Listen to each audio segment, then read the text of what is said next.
அதாவது சின்ன குழந்தைங்க ஆட முடியுமா, நாங்களும் ஆட முடியும்னு சொல்லிட்டு பாருங்க.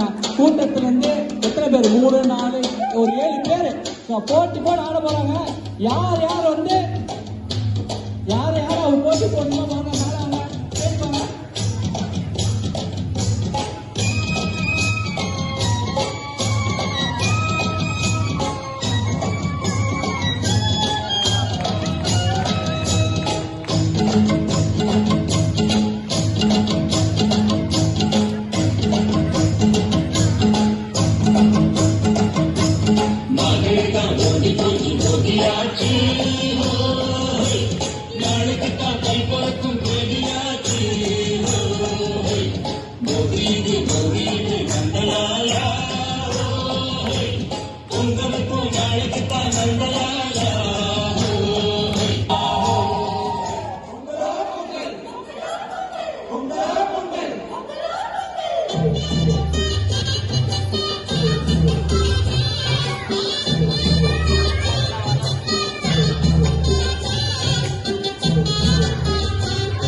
ஒத்துக்கோ கண்ணாட்டு வெங்கதான் ஒத்துக்கோ ஒத்துக்கோ கண்ணாட்டு ஆடுறா ஒத்துக்கோ ஒத்துக்கோ கண்ணாட்டு வெங்கதான் ஒத்துக்கோ ஒத்துக்கோ காட்டோடு மேயும் குறும்பாடு அதை போட்டாதான் நமக்கு சாப்பாடு அட காட்டோடு மேயும் குறும்பாடு அதை போட்டாதான் நமக்கு சாப்பாடு சிறுநா சிறுநா சிறுநா சிறுநா